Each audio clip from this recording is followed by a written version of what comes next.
12 février 2009, tout près de Buffalo, dans l'État de New York.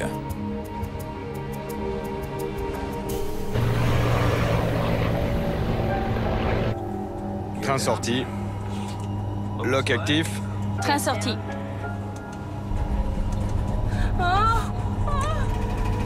Bon sang! L'avion a décroché. Il est tombé.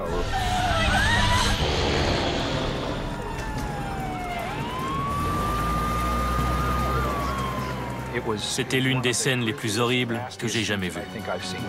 Le crash du vol Continental 3407 allait devenir une enquête majeure pour le NTSB. Et il allait pousser un père à se battre pour faire modifier les lois régissant les petites compagnies aériennes. Je ferai changer les choses pour que plus aucun père ne vive cela.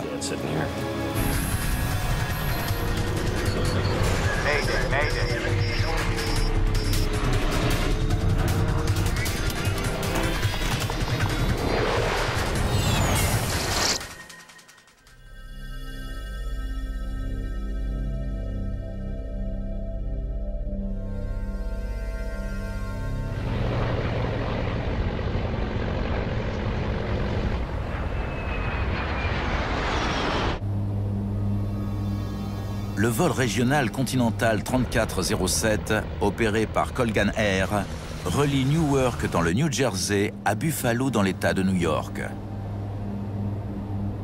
Le commandant de bord, Marvin Reslow, est bien occupé. Il donne des conseils à Rebecca Shaw, une nouvelle copilote et ancienne instructrice de vol vivant à Seattle. À tes souhaits.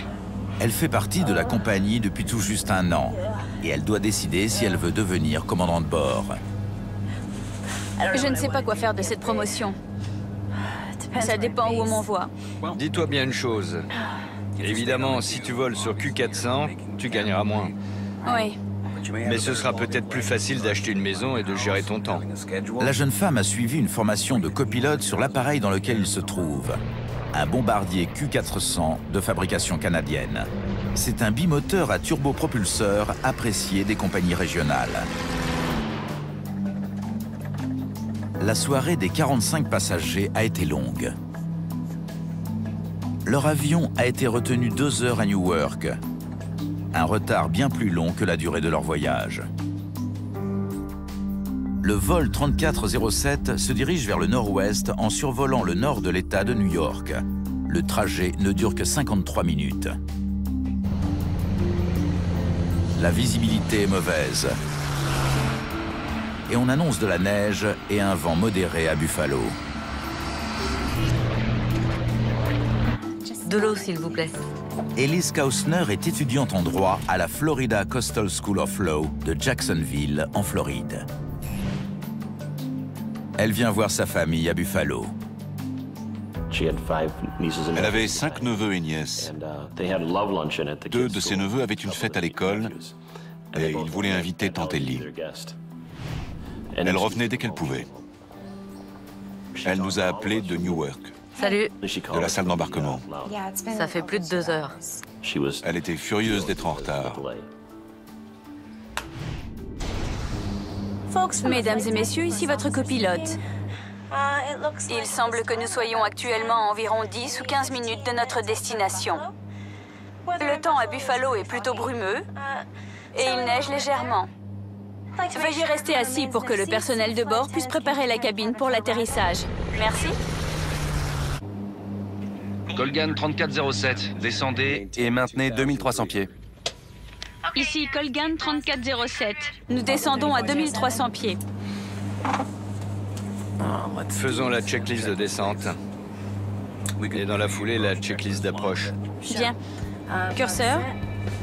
Réglé. Voler en configuration d'atterrissage à 15 degrés. Les pilotes passent en revue une liste de paramètres avant l'approche finale. Désactiver? Oui. Les passagers aperçoivent déjà les lumières de la banlieue de Buffalo. Clarence Center est sur l'axe d'approche des avions qui arrivent à l'aéroport.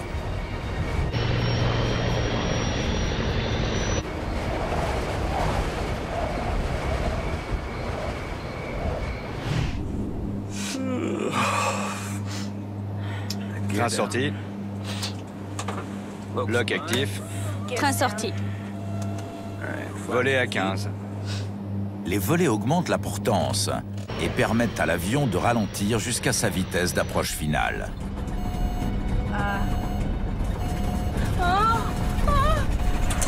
Bon sang!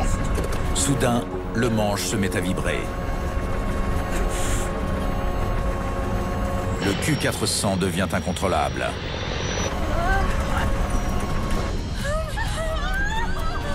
Marvin Reslow lutte pour maintenir l'avion en vol. Mais ses efforts n'ont aucun effet.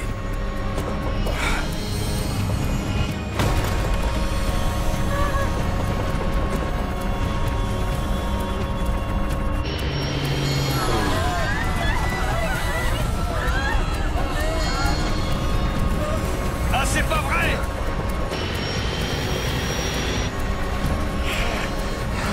Je rentre le train? Ouais, rentre-le! Bon sang!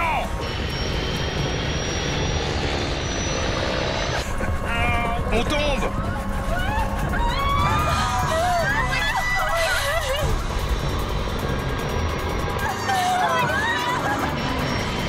L'avion s'écrase sur une maison au 6038 Long Street.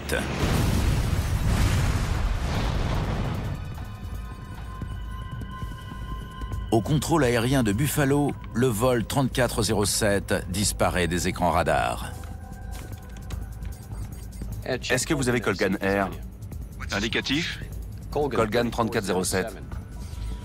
Négatif. Vous ne voyez rien? Non.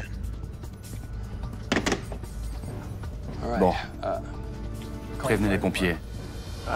Je n'oublierai jamais l'appel qu'on a reçu. Crash aérien, maison en feu.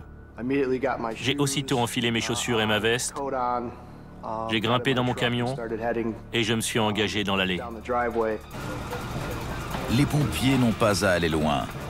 La maison des Wilinski au 6038 Long Street est à quelques rues de la caserne de Clarence Center. Quand je suis arrivé devant le lotissement, c'était un brasier. On voyait de la fumée et des flammes. Karen Wilinski parvient à sortir de la maison avec sa fille, mais son mari Douglas meurt dans l'incendie. J'ai d'abord pensé, personne n'a pu s'en sortir. Mais les secouristes ont dit qu'il y avait 2 survivants et qu'ils les emmenaient à l'hôpital. J'ai demandé quels pompiers c'était et ils m'ont dit ce ne sont pas des pompiers mais des habitants de la maison.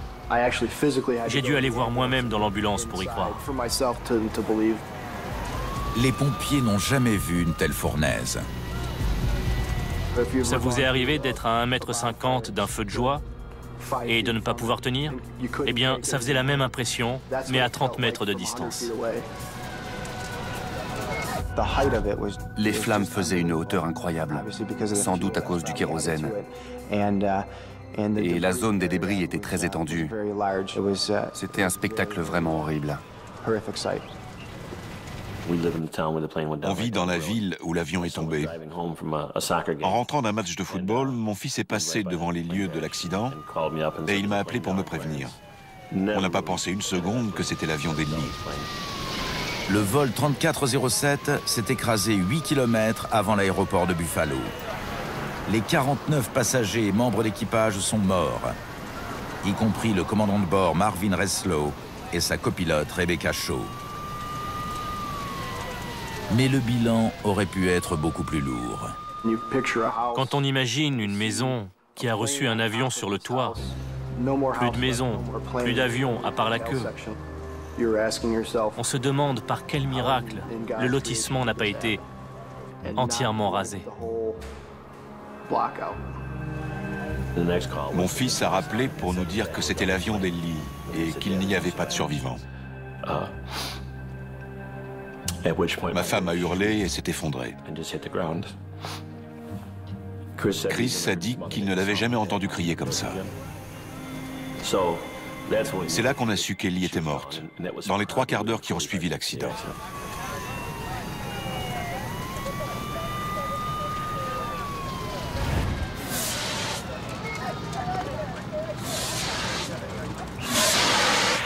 Le jour se lève sur une scène de dévastation. Clint Cruikshanks, NTSB. Je peux jeter un œil? Clint Cruikshanks est l'un des premiers enquêteurs saisis de l'affaire. À notre arrivée, ça brûlait encore.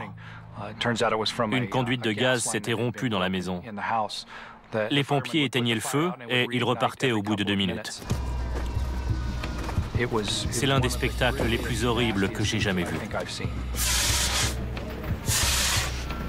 Bien qu'il concerne un petit avion, le crash du vol 3407 est le plus grave qu'aient connu les États-Unis depuis plus de 7 ans. Et il va donner lieu à l'une des enquêtes les plus importantes du NTSB.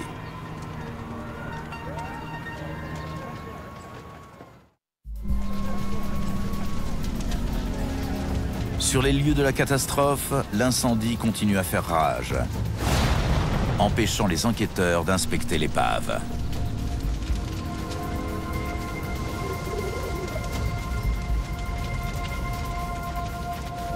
Ça doit être par là. L'avion était tombé sur une maison et avait brûlé toute la nuit. Les débris étaient donc dans la maison. Nous redoutions que les indices ne soient détruits. C'est fragile, et si le feu n'était pas éteint, nous risquions de ne pas avoir accès à des éléments utiles à l'enquête. Clint Cruikshanks doit retrouver d'urgence les enregistreurs de vol qui pourraient fournir de précieux renseignements sur l'accident. On savait que les boîtes noires étaient dans la queue de l'avion. D'habitude, les enquêteurs ne s'approchent pas d'un avion qui brûle encore. Mais s'ils ne mettent pas la main sur les boîtes noires, ils ne sauront peut-être jamais ce qui est arrivé au vol 3407. On a commencé à fouiller dans l'épave et on les a trouvés. Elles sont sans doute là-dedans, par là. La trappe d'accès est de l'autre côté.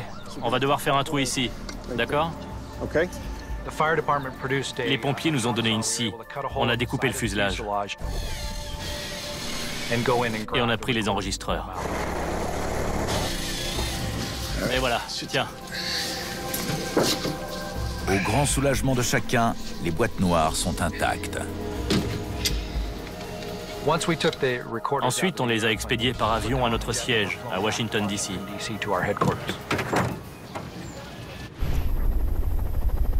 Les enquêteurs se heurtent maintenant à un nouvel obstacle.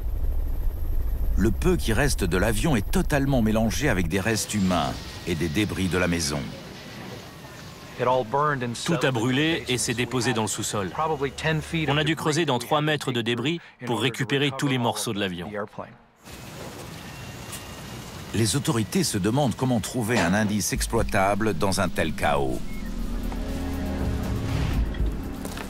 Elles reçoivent une aide aussi précieuse qu'inhabituelle. Un groupe d'étudiants qui apprend à traiter les scènes de crime est enrôlé pour séparer les restes humains des autres débris. C'étaient des diplômés d'anthropologie judiciaire d'une université locale. Pour eux, c'était une bonne expérience de chercher des restes humains. Le train d'atterrissage, c'est par là. C'est un travail salissant et minutieux. Mais cela laisse les mains libres aux enquêteurs pour se concentrer sur l'épave. On était à 4 pattes avec des balais et des petites pelles. On ramassait les débris. On déterminait s'ils venaient de la maison ou de l'avion et on les regroupait par tas. En tant qu'ingénieur des structures, je commence par me demander si tout l'avion est sur le site du crash. On examine soigneusement l'épave pour déterminer si les 4 extrémités de l'avion sont présentes. Le nez, la queue et le bout des ailes.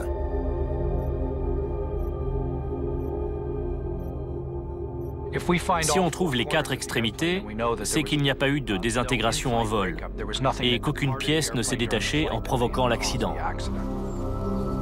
Une des ailes a brûlé dans l'incendie. L'autre est totalement déchiquetée. Hé, viens voir. Mais peu à peu, les enquêteurs trouvent ce qu'ils cherchent. Eh oui, la dernière pièce, l'aile gauche. Ce n'est qu'après plusieurs jours d'enquête, alors qu'on grattait des débris, qu'on a retrouvé des morceaux de l'aile gauche et du nez. La présence de ces 4 pièces permet de conclure que la totalité de l'avion se trouve sur les lieux du crash. La catastrophe n'est donc pas due à une désintégration en vol.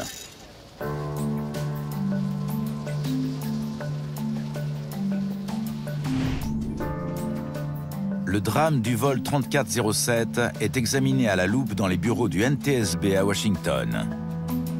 Les enquêteurs tentent de déterminer si le crash a été causé par un dysfonctionnement. L'accident s'étant produit à l'atterrissage, nous avons voulu vérifier les performances de l'avion et la continuité des commandes de vol.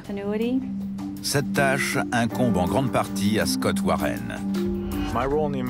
Je dirigeais l'équipe responsable des systèmes. J'étais chargé de contrôler tous les systèmes de l'appareil. Scott Warren analyse les données de l'enregistreur phonique, le CVR, pour voir s'il y avait un quelconque problème dans le cockpit. Puis-je préparer la cabine pour l'atterrissage? Merci. C'est de la glace? Il découvre que 6 minutes avant l'accident, l'équipage du vol 3407 avait remarqué une accumulation de glace sur l'appareil. Il y en a de mon côté. Pas du tien? Oh si. Il y en a plein. La glace peut mener n'importe quel avion à sa perte. La glace augmente la traînée. Il faut donc plus de puissance pour maintenir sa vitesse. Ça faisait longtemps que j'en avais pas vu autant sur les bords d'attaque. Rebecca Shaw ne s'était encore jamais trouvée dans une telle situation. Je n'ai jamais volé dans ces conditions. Jamais dégivré. C'est une première. Quand la glace s'accumule sur une aile, elle alourdit l'avion. Mais surtout, elle change le profil de l'aile. Et c'est ce profil bombé qui génère la portance. La modification de cette caractéristique rend l'avion moins apte à voler. J'aurais paniqué. Avec cette glace, j'aurais pensé... Au secours! On va s'écraser. Ils ont remarqué la glace, et c'était important. Mais il aurait fallu vérifier que les systèmes de dégivrage étaient actifs. Et sur la bande sonore, rien n'indique qu'il s'en soit à nouveau assuré.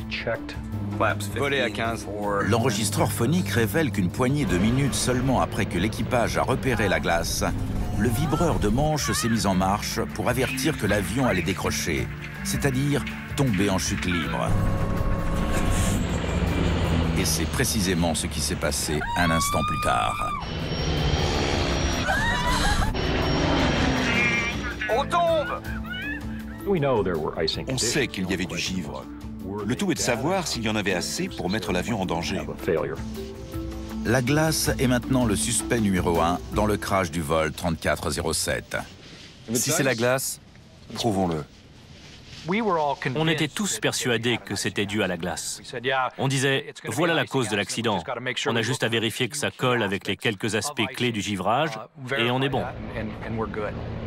Mais certains proches des victimes en sont moins sûrs. On a d'abord pensé que l'accident était dû aux conditions givrantes. Et quand on a commencé à en parler à des gens qui s'y connaissaient, qui étaient eux-mêmes pilotes, ils nous ont regardés d'un air incrédule en disant « ça n'a aucun sens ». Certains des enquêteurs partagent cet avis. Scott Warren sait qu'un avion comme le Q400 a un système de dégivrage perfectionné. Il est conçu pour empêcher l'accumulation de glace sur les ailes et les autres surfaces de vol. Pour éviter ce phénomène, l'avant des ailes est recouvert de chambres à air en caoutchouc appelées boudins de dégivrage. Des valves puisent de l'air dans les moteurs et l'injectent dans les boudins pour les gonfler et briser la glace. Ces boudins sont gonflés périodiquement afin de casser la glace qui s'accumule sur les bords d'attaque de l'aile. Scott Warren commence à se demander si l'équipage a bien enclenché les dispositifs de dégivrage. Il étudie les données de l'autre boîte noire, l'enregistreur de paramètres de vol, ou FDR. Cet appareil mémorise l'activité des systèmes vitaux de l'avion, dont le dégivrage. Grâce à l'enregistreur de paramètres, nous savons que l'équipage avait actionné le dégivrage, que celui-ci était actif pendant la majeure partie du vol et qu'il l'était encore au moment de l'approche. Mais il faut s'assurer maintenant que le système fonctionnait bien. Ce n'est pas parce que l'enregistreur indique que le système était enclenché qu'on peut se fier à cette seule information. Le seul moyen d'en avoir le cœur net est de trouver ce qui reste du dispositif de dégivrage pour déterminer s'il fonctionnait quand l'avion est tombé. L'équipe de Clint Cruikshanks cherche un élément essentiel, les valves. S'il vous plaît. Vous pouvez regarder ça. On a dit, voilà à quoi ressemblent les valves de dégivrage qu'on cherche. Si on les trouve, on pourra tester leur bon fonctionnement. Les valves étaient très importantes, car ce sont elles qui puisent l'air dans les moteurs pour l'injecter dans le système de dégivrage.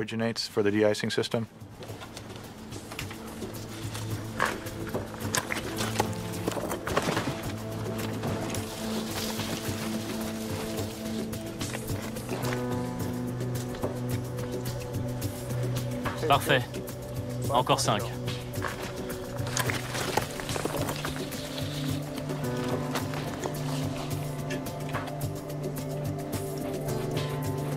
Cinq des 6 valves de l'avion sont finalement récupérées. Certaines étaient calcinées, d'autres en bon état. On leur a fait subir tous les tests qu'on a jugés utiles compte tenu des dégâts observés. On a vérifié leur conductivité électrique, on a fait des tests de pression, on a contrôlé plein de paramètres en fonction de l'état de chaque valve. Et elles fonctionnaient toutes normalement. C'est de la glace? Il y en a de mon côté. Les enquêteurs doivent envisager une autre hypothèse. Ah si, il y en a plein. Peut-être y avait-il tellement de glace que le système de dégivrage n'a pas pu l'éliminer assez vite. Ça faisait longtemps que j'en avais pas vu autant sur les bords d'attaque. Cela s'est déjà produit. À Roselawn, dans l'Indiana, un avion régional franco-italien s'est écrasé en 1994 à cause d'une accumulation de glace sur ses ailes.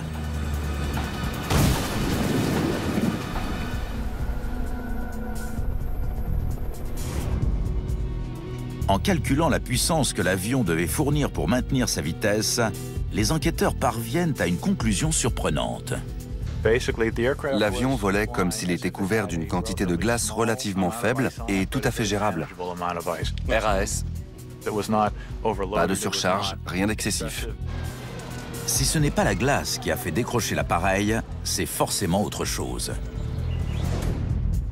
Scott Warren cherche dans le manuel d'utilisation du Q400 sa vitesse de décrochage, c'est-à-dire la vitesse en dessous de laquelle il n'a plus assez de portance pour voler. Il découvre que dans les conditions qu'a rencontré le vol 3407, elle est d'environ 111 nœuds, 205 km/h. Puis il la compare avec la vitesse réelle de l'avion juste avant le déclenchement de l'alarme de décrochage. Il volait à 131 nœuds, bien au-delà de la vitesse critique. Voler à 15. Quand le manche a vibré, Bon sang! ils n'étaient pas réellement au bord du décrochage. Ils avaient encore 20 nœuds de marge. Cette révélation ne fait qu'épaissir le mystère du vol 3407. Si l'avion n'a pas décroché, pourquoi est-il tombé en chute libre? Les enquêteurs concentrent leur attention sur les secondes cruciales qui ont précédé la perte de contrôle de l'avion. Ils cherchent des indices pouvant expliquer pourquoi l'alarme de décrochage s'est déclenchée alors que la vitesse était largement suffisante. Ils découvrent que cet avion a une particularité, un interrupteur de vitesse de référence qui détermine la sensibilité de l'alarme de décrochage. À ma connaissance, c'est l'un des rares avions, et même le seul, qui ait une telle commande sur le panneau supérieur. Le constructeur y a vu une sécurité supplémentaire. Une vitesse de référence variable? Les pilotes doivent actionner l'interrupteur quand ils s'apprêtent à rencontrer les conditions givrantes. On va sans doute avoir de la glace. En position increase, le système rappelle au pilote qu'il faut voler plus vite pour compenser la traînée induite par la glace. Quand du givre se forme et s'accumule sur les ailes, la vitesse de décrochage augmente. Cet interrupteur permet de déclencher l'alarme plus tôt ou à une vitesse plus élevée. Cette commande modifie le seuil de déclenchement du vibreur de manche. On a donc demandé au constructeur comment ça fonctionnait. Et on s'est aperçu que ce système était présenté aux pilotes lors de leur formation, mais qu'ils n'apprenaient pas vraiment à s'en servir, comme si c'était trop simple pour qu'on s'y attarde. Les enquêteurs ont besoin de savoir si l'équipage avait activé l'interrupteur de vitesse de référence qui permet de déclencher le vibreur de manche à une vitesse plus élevée que la normale. L'enregistreur de paramètres n'indique pas dans quelle position était l'interrupteur au moment de l'accident. Les enquêteurs doivent trouver un autre moyen de le savoir.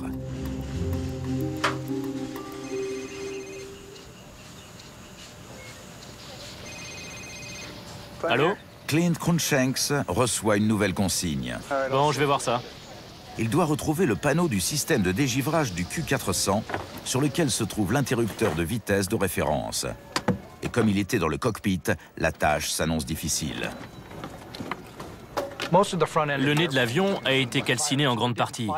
Et on n'a rien trouvé à part des gouttes d'aluminium fondu, des faisceaux de câbles et beaucoup de cendres. Mais après une recherche approfondie, Clint Cruikshanks constate que ce panneau est l'un des rares éléments du cockpit qui ne soit pas détruit. Bingo. Cependant, les boutons sont presque méconnaissables. Il inspecte le panneau pour voir dans quelle position était l'interrupteur de vitesse de référence. Il était réglé pour activer l'alarme de décrochage au-dessus de la vitesse normale. On a trouvé l'interrupteur. Il était en position increase. Cette découverte ne fait que soulever d'autres questions. On va sans doute avoir de la glace. L'enregistreur phonique indique qu'au moment d'entamer sa descente vers Buffalo, Marvin Renslow avait adopté la vitesse d'approche habituelle. Train sorti. Mais étrangement, comme l'interrupteur de vitesse de référence était activé, il aurait dû voler plus vite, puisque ce dispositif était censé le lui rappeler. Pourquoi n'était-ce pas le cas? Conformément à la façon dont ils étaient réglés, les systèmes de l'avion ont invité les pilotes à accélérer en affichant une série de barres rouges sur l'indicateur de vitesse. Ce sera plus facile d'acheter une maison. Ces barres servent à prévenir de l'activation imminente du vibreur de manche. Si on surveille sa vitesse, on se rend compte qu'on vole trop lentement et que l'alarme de décrochage va se déclencher. Bon sang! L'équipage semble avoir été pris au dépourvu. Malgré cela, il aurait pu facilement rattraper la situation. Quand le manche s'est mis à vibrer, il aurait pu désactiver l'interrupteur, ou bien piquer du nez et accélérer. Pour les enquêteurs, il est clair que l'avion n'était pas au bord du décrochage quand le vibreur de manche s'est mis en route. Ils ont besoin de savoir ce qui s'est passé après l'activation de l'alarme de décrochage. Grâce aux données des enregistreurs de vol, ils reconstituent une simulation de l'accident. Regardez ce qui se passe quand le manche se met à vibrer. L'animation montre que juste après le déclenchement du vibreur de manche, l'avion s'est cabré brusquement. Cette manœuvre l'a considérablement ralenti, à tel point qu'il a bel et bien fini par décrocher. L'avion a subi un décrochage et ne s'est pas rétabli. Il a piqué et s'est écrasé. Les enquêteurs sont stupéfaits. Le vol 3407 ne courait aucun danger quand le manche s'est mis à vibrer, mais il a décroché quelques secondes plus tard. Toutes les actions de l'équipage dans ce bref laps de temps doivent être disséquées. Qu'est-ce qu'ils ont fait? C'est un puzzle. Comment des pilotes entraînés ont-ils pu, en l'espace de quelques instants, faire tomber comme une pierre un avion qui volait normalement? Chaque fois qu'on a un décrochage apparent sans raison apparente, c'est un mystère. On n'imagine pas qu'un équipage puisse faire décrocher un avion de ligne. La question est donc, pourquoi?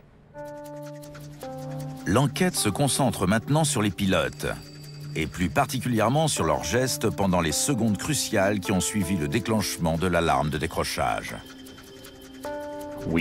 Nous avons voulu savoir s'ils pilotaient l'avion comme ils y avaient été entraînés, conformément aux procédures standards décrites dans leur manuel de vol. L'enregistreur de paramètres mémorise plus de 1000 caractéristiques relatives aux opérations de vol du Q400. Vitesse, altitude, position des pédales du palonnier ou de la manette des gaz. Il enregistre aussi les mouvements de la commande de vol la plus importante, le manche.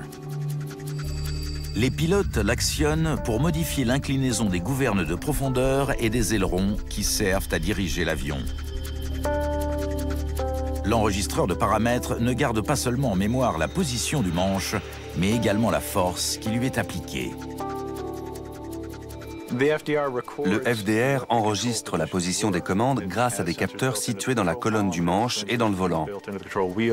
En analysant les données transmises par ces capteurs, Scott Warren fait une découverte stupéfiante. Quand le manche s'est mis à vibrer, Marvin Renslow aurait dû le pousser pour piquer du nez et reprendre de la vitesse. Mais curieusement, il a fait exactement l'inverse. On s'est aperçu qu'au lieu de pousser le manche, ce qui est la réaction normale dans ce cas de figure, les pilotes tiraient dessus. Ce geste a eu pour effet de cabrer l'avion et de faire chuter sa vitesse, si bien qu'il a réellement fini par décrocher. Marvin Renslow semble avoir mal maîtrisé une des manœuvres de pilotage les plus élémentaires, la récupération d'un décrochage. La priorité absolue est de regagner de la vitesse pour écarter le danger. La procédure de récupération est très simple.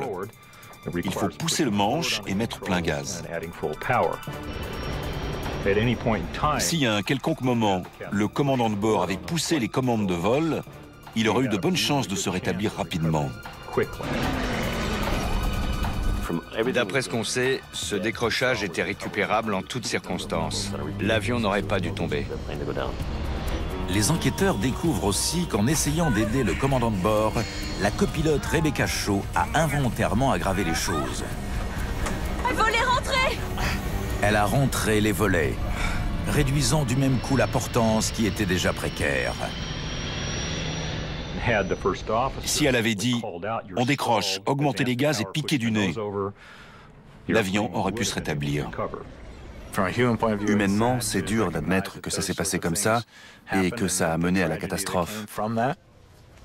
Les enquêteurs concluent que la cause première de l'accident est la réaction inadéquate du commandant Renslow suite au déclenchement de l'alarme de décrochage.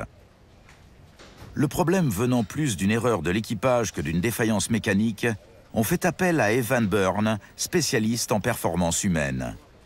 Il commence par se demander pourquoi aucun des pilotes n'a remarqué que la vitesse de l'avion était trop faible pour des conditions givrantes.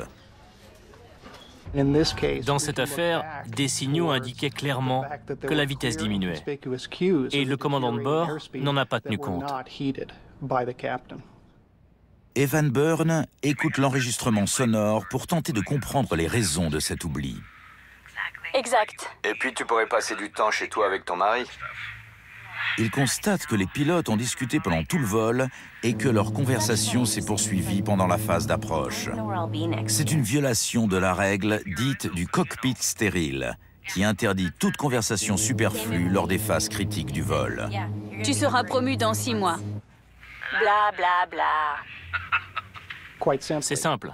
Les discussions sans lien avec le vol sont interdites. Faisons la checklist de descente. Et dans la foulée, la checklist d'approche. D'accord. Curseur? Evan Byrne découvre aussi qu'à force de plaisanter, les pilotes ont tardé à effectuer des checklists et des briefings essentiels. Désactivé. Pression hydraulique et quantité de...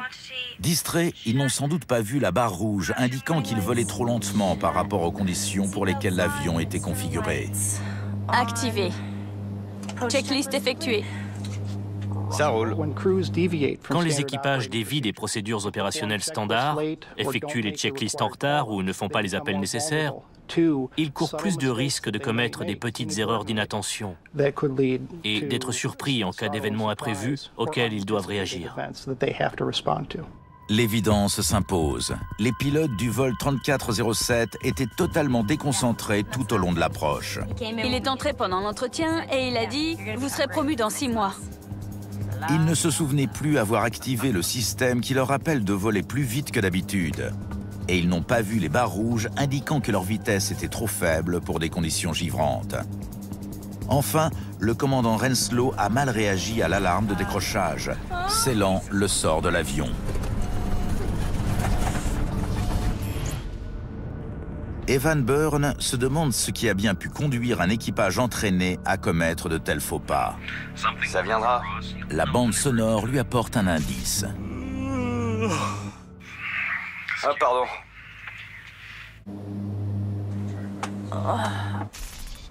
Les pilotes montraient des signes de fatigue. Est-il possible qu'ils aient été trop épuisés pour travailler efficacement? Difficile de le savoir. Il faut pour cela retracer leurs allées et venues pendant les 72 heures précédant l'accident. C'est un travail de détective privé. On essaie de réunir le maximum d'informations. Bourne interroge les familles des pilotes. Puis-je parler à Madame Renslow? Il épluche leurs factures de téléphone portable et leurs SMS. Il regarde s'ils ont consulté leur emploi du temps sur le réseau informatique de la compagnie et à quel moment ils l'ont fait. Il doit recenser leurs moindres faits et gestes. À quelle heure est-elle partie? On a vu leurs collègues, d'autres pilotes, des examinateurs, des instructeurs, et on les a interrogés sur les activités récentes des pilotes du vol 3407. Il apprend qu'ils vivaient tous les deux loin de Newark et que leur salaire ne leur permettait pas de dormir à l'hôtel. Marvin Renslow gagnait 60 000 $ par an chez Colgan Air. Et la copilote Rebecca Shaw en gagnait à peine 16 000, beaucoup moins que le revenu moyen d'un conducteur de bus. Par conséquent, tous deux avaient dû traverser le pays pour se rendre à Newark. Marvin Renslow venait de chez lui en Floride et Rebecca Shaw de Seattle dans l'État de Washington. En fait, elle avait voyagé toute la nuit en avion cargo avec une correspondance à Memphis. Le commandant Renslow avait passé la nuit dans le salon de l'équipage de Colgan Air à l'aéroport de Newark après 2 journées de travail. Des témoins l'ont vu dormir sur un canapé. C'était interdit par le règlement de la compagnie, mais les pilotes les moins fortunés le faisaient tout de même. Il est prouvé qu'à 3h10 du matin, le jour du crash, Marvin Renslow était éveillé. Il a consulté son emploi du temps sur l'intranet de Colgan Air.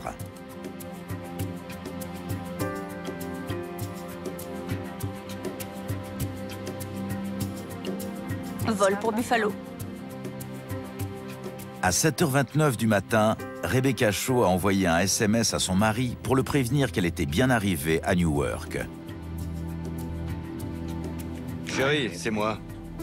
Les factures de Marvin Renslow indiquent qu'il a passé plusieurs appels dans la matinée. Et Rebecca Shaw a été vue en train de faire la sieste pour récupérer les heures de sommeil perdues pendant son vol de nuit. Ça fait des nuits courtes. Nous avons fini par conclure que les 2 pilotes étaient fatigués au moment de l'accident. Elle était chargée de surveiller la vitesse sur le tableau de bord. Et à mon avis, elle était si épuisée qu'elle l'avait sous les yeux, mais elle n'a pas réagi. Quant à lui, il était incompétent. Il n'aurait jamais dû piloter un avion.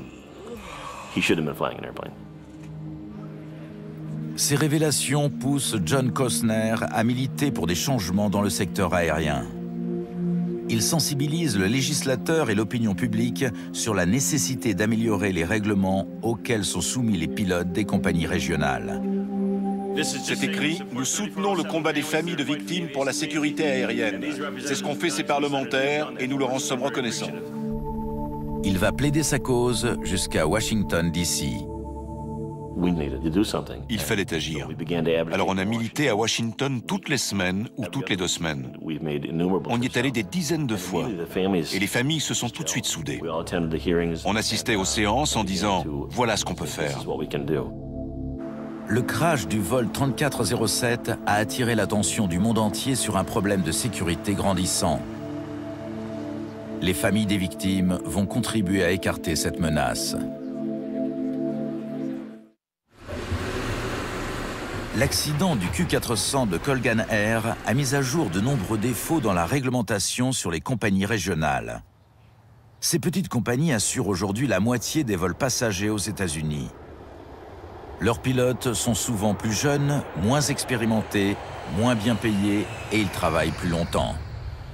Leurs règles de sécurité sont très différentes de celles des grosses compagnies. Elles sont bien moins strictes sur l'entraînement et les compétences. Et elles paient trop peu pour attirer des pilotes qualifiés. Les salaires sont bas, les conditions de travail sont difficiles et les postulants ne semblent plus avoir le même niveau que par le passé. Certaines compagnies régionales sont aux abois et doivent embaucher le premier candidat qui remplit les minima.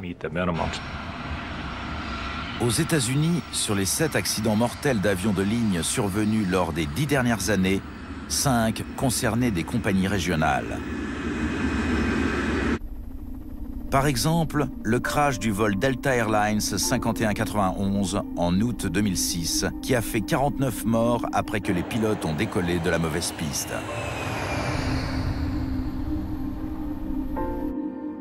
Le combat de John Costner pour faire évoluer la législation a porté ses fruits. Nous comptions sur votre soutien et vous nous l'avez apporté. Nous tenons à remercier chacun d'entre vous. 1 an et demi après le crash, sous la pression de John Costner et d'autres membres de familles de victimes, le Sénat américain a voté une loi renforçant l'entraînement des équipages et obligeant la FAA à établir de nouvelles règles pour lutter contre la fatigue des pilotes. Des études scientifiques concernant ce problème sont déjà en cours. À l'université de l'Ohio, des chercheurs développent un système qui pourrait aider les pilotes à résister à la fatigue et à rester concentrés sur le pilotage afin d'éviter d'autres tragédies semblables à celle du vol 3407. Thomas Schnell est ingénieur en facteurs humains. Nous appliquons un certain nombre de capteurs neurocognitifs et physiologiques sur la tête des pilotes que nous invitons à participer à nos expériences. Le 114 ne sera pas attaché. Mettez-vous là. Il surveille le niveau de vigilance des pilotes en observant un sujet d'étude qui traverse le pays en simulateur. Grâce au capteur, il détermine le degré d'attention et de réactivité du pilote. Ces recherches pourraient mener à l'installation de détecteurs de fatigue dans les avions. Nous essayons de prédire l'état du pilote pour mettre au point un système dans le cockpit qui empêche le problème de s'aggraver ou même de commencer. Nous surveillons l'activité cérébrale, les mouvements des yeux, le pouls, la respiration et d'autres paramètres pendant l'effort pour connaître l'état du pilote ou de l'équipage. Est-il fatigué, surmené, inattentif ou distrait?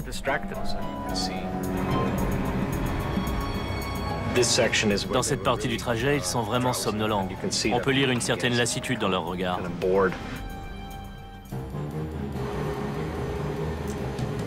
Thomas Schnell simule une défaillance majeure des systèmes dans le cockpit. Tout est en panne. Plus de pression hydraulique, plus de volets. Pas sans vision thermique, qu'on puisse voir leur activité cérébrale. Accroche-toi. Quand les pilotes sont fatigués, leur temps de réaction risque de s'allonger et ils commettent des erreurs dans le cockpit. Ce sont précisément ces erreurs commises par Marvin Renslow et Rebecca Shaw qui ont provoqué l'accident du vol 3407 et tué 50 personnes.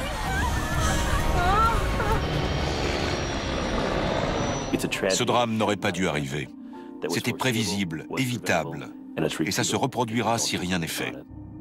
Je ferai changer les choses pour que plus aucun père ne vive cela.